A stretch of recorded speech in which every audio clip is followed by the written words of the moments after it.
میں نے اپنی لائف مکمل ڈیڈیکیٹ کی ہے. ایک کمرے ایک صرف حد تک رہنا یہ بہت مشکل بھی ہوتا ہے، کیونکہ اکثر وہ ہم لوگ سیکھتے ہیں نا کہ بندہ کسی کے ساتھ مل رہا ہے جو کر رہا ہے فریش ہو جاتا ہے، لیکن خدا نے مجھے اس طرح نہیں بنایا. خدا نے کہا تھا نہیں، اس ٹائم پر سیمول کو اندر رکھا تاکہ وہ اس کے ارد گرد بھی پکیزگی ہو، اور دوسرا ہر گھڑی تجھے کلام کلام کلام ہو. میں جب فرسٹ ٹائم یہاں آیا تھا اس شہر میں، تو آپ مانو کہ مجھے سب سے زیادہ، میں نے رینٹ پہ گھر لیا، میں اکیلا تھا، لیکن اس اکیلے میں سوچیں کہ ایک جوان لڑکا جب رہ رہا ہے تو اس کو سو تھا کہ میں موبائل پہ فلمز دیکھوں، میں موبائل پہ گانے سنوں، میں طرح طرح سے فضول کام کرتا جاؤں.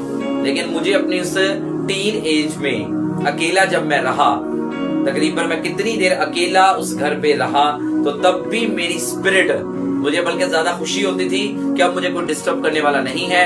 میں کلام کو اتنا پڑھتا تھا کہ مجھے ہر گھڑی میرے ذہن میں اب بھی آج تک بھی اگر میں اکیلا بیٹھا ہوں، جوائن بیٹھا ہوں، وائف کے ساتھ بیٹھا ہوں، کہیں بھی بیٹھا ہوں، کلام کی آیت کے علاوہ مجھے کوئی اور بات اگر میں کروں تو مجھے غصہ بھی آ جاتا ہے، یا مجھے زیادہ تر نہ خواہش ہی پیدا نہیں ہوتی کہ میں اس طرح کی باتیں کروں. یہ کیا ہے؟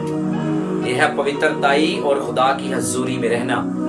پہلا کام سیمول کیا کر رہا تھا؟ ہیکل میں تھا، یعنی پکیزگی میں رہے. آپ ایسی جگہوں سے، ایسے نعتوں سے، ایسے دوستوں سے، عزیز و رشتہ داروں سے دور ہو جائیں، اس کا مطلب آپ نے ہیکل کو صحیح کر لیا. دوسری بات، آپ کو زیادہ عہد کے صندوق کے پاس رہنا ہے، یعنی حکموں کے ساتھ. آپ نے ہر گھڑی کلام کو اپنے دل میں یاد رکھنا ہے کہ مجھ سے کوئی غلطی گناہ نہ ہو جائے، میری آنکھیں برا دیکھیں نہ، کان برا سنے نہ، منہ برا بولے نہ، میں کہیں چلا نہ جاؤں ایسی جگہ پر. جب آپ ان چیزوں کو مینٹین رکھو گے، پھر روح القدس کی آواز آئے گی آپ کو، اور آپ ان کو سنا پاؤ گے. تو کتنا ضروری ہے خدا کو خوش کرنا.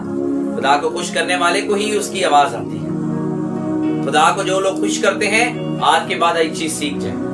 آپ کے جو کام آج تک آپ کی محنت سے نہیں ہوئے، اگر آپ کی مشکلیں حل خدا اپنی محنت سے نہیں ہوئے، تو آج کے بعد ایک عہد کو پکڑ لیں کہ میں نے خدا کو خوش کرنا.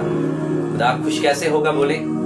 بدی سے اپنے کان، دماغ، آنکھیں، دل، ہونٹ، برا بولنے، برا سوچنے سے باز رکھنا ہے. یہ پہلی بات ہوگی، خدا آپ سے خوش ہو جائے گا. صحیح بات ہے.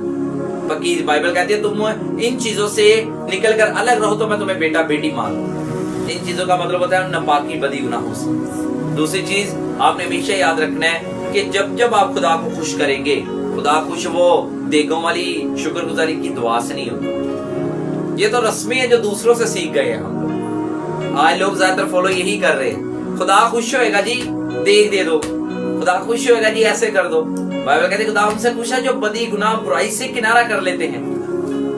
آپ کی اگر حیثیت نہ ہو دیگ دینے کی تو آپ سوچتے رہو. مجھے ایک فیملی ملی، یہ کہہ کر آمین کرتے ہیں، جو کہتے جی میں نے آج شروع سے ایک بات کہی ہے کہ اگر میرے یہ کام خدا کر دے، میں خدا کو دیگ دے کر خوش کروں. تو میں نے وہاں کلام کو پکڑ لیا. میں کہا جی بائبل دے وچ دیگ کتھے لکھی؟ اور جب اس نے مجھے کہا جی یہ چیزیں ایسے، تو بہت ساری باتیں بتانے کے بعد بات یہ